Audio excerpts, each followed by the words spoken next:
um laguinho, assim, um negócio é gigantesco. Mas daí tu tá com um navio de petróleo lá parado na frente. Vai lá primeiro, passa lá. Não, vai os passar. navios não vão passar, mas o ponto não é esse. O ponto é, tá bom, é grande, mas essa é a arma do Irã. Essa é a única arma do Irã.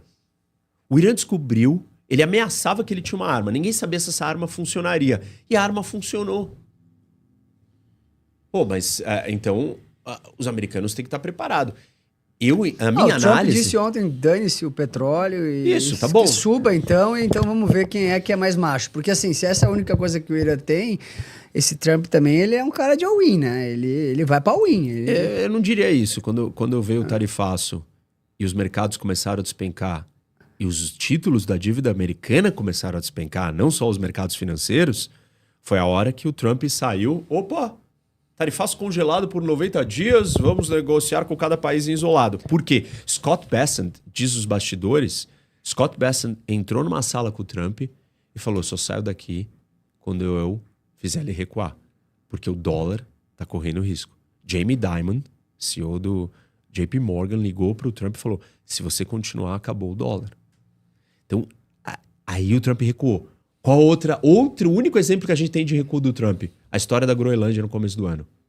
Foi uma loucura. Davos. Quando ele começou a falar aquilo, analista do Deutsche Bank veio a público e falou assim, tá na hora da Europa repensar se deve financiar a dívida americana.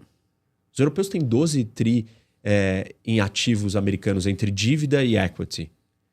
E claro, para a Europa falar que não vai poder mais, esse investimento é privado. Você teria que passar uma lei, isso não vai acontecer. Mas só de falar, uns fundozinhos de pensão da Dinamarca, dos escandinavos, já retiraram e falaram assim, vamos diminuir o investimento nos Estados Unidos. Então percebe? E aí o Trump fez o quê nessa hora? Recuou. As duas únicas situações que a gente tem do Trump recuando foi quando apertou no bolso de um jeito maior. O que falta pro Trump tirar o pé da guerra do Irã é o S&P cair 15%, 20%. Isso. Tá perto, então. Isso que eu ia falar, tá perto. Por quê? É que, na verdade, o mercado tá sonhando, né? Porque eu fiz um vídeo dia 10 de fevereiro falando o seguinte, na guerra, na invasão da Rússia à Ucrânia, o petróleo bateu 140. E foi retirado no mercado 5 milhões de barris.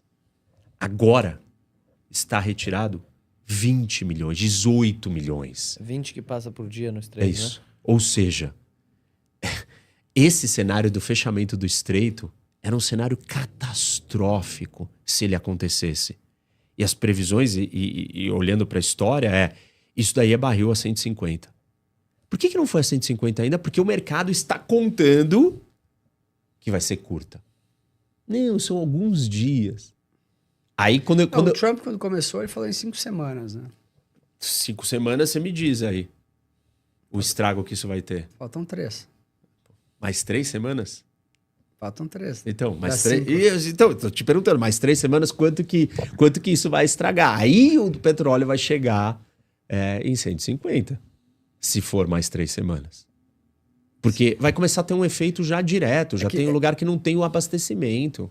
Não nos Estados Unidos, mas em outros lugares. Tem vários, né? Vários. Aqui o petróleo já subiu bastante também, tava 60, né? De 60 para 100 é uma alta bem... Mas compara a Rússia invadindo a Ucrânia, menos 5 milhões, e compara agora menos 18 milhões. Tem um comentário aqui de que o Irã teria colocado um campo minado no Estreito.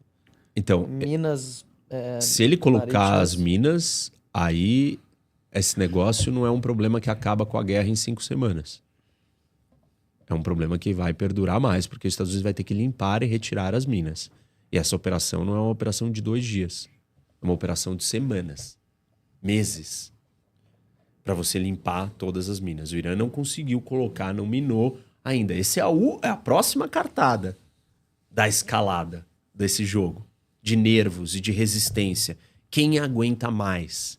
O Irã só precisa sobreviver e continuar sendo capaz de criar uma ruptura no fluxo de petróleo. Mas o Nicolau pergunta qual que é a tua aposta para o preço do petróleo para 90 dias. Superchat aqui. Tudo depende da duração da guerra.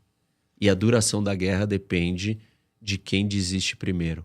Quem pisca primeiro? Isso. Ô, professor, o regime foi bastante afetado, né? Tanto é que no primeiro dia de guerra, no dia seguinte, a Bolsa de Israel deu limit up de alta, porque haveria um enfraquecimento do Irã no longo prazo. Isso. Né? Que era um player fortíssimo da região e os caras mataram o líder no primeiro dia, destruíram os navios. É o inimigo maior de Israel. Então, para Israel, a Bolsa de Israel tem que explodir mesmo. Sim. A ameaça existencial a Israel é o Irã. Mas tu não acha que se houver um acordo aí e as coisas se normalizarem, o Irã, apesar de ter, estrategicamente ter descoberto essa força de fechar o estreito, nada acontecer, ele sai bem menor do que ele começou.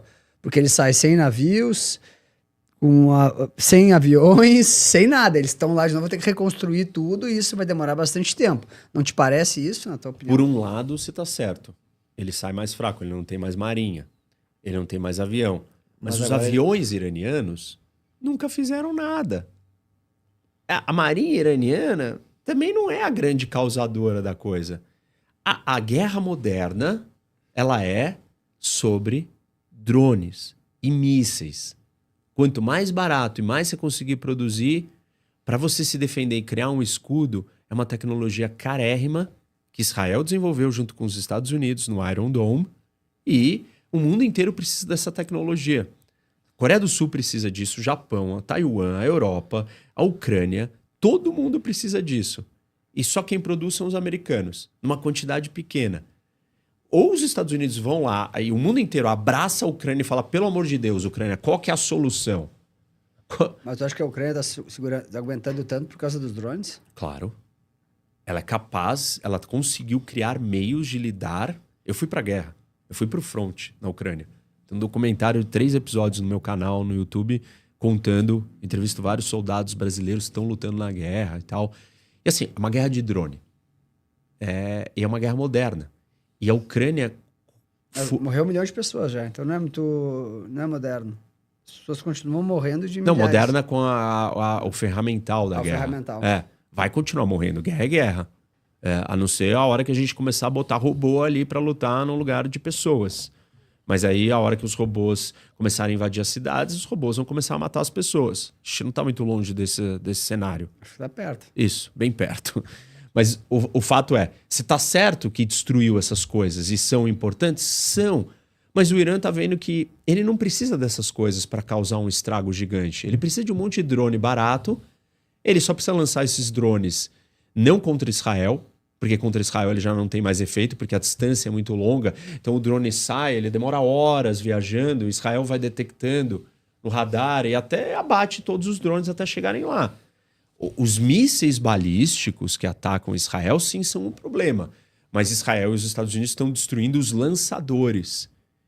Agora, os mísseis menores que chegam nos países do lado e que chegam no estreito não são tão sofisticados e são mais fáceis de serem lançados. Então, o Irã descobriu 2 grandes armas. A sua posição geográfica no Estreito de Hormuz, testada, implementada e funcional, e a sua tecnologia de drones muito barata, produção ilimitada. Mesmo que ele tenha sido degradado, o regime, as suas capacidades no geral, ele sai dessa guerra com um novo meio de combate. Mas é só econômico, porque ele vai em cima do petróleo para prejudicar a economia dos Estados Unidos. E ele destrói os vizinhos.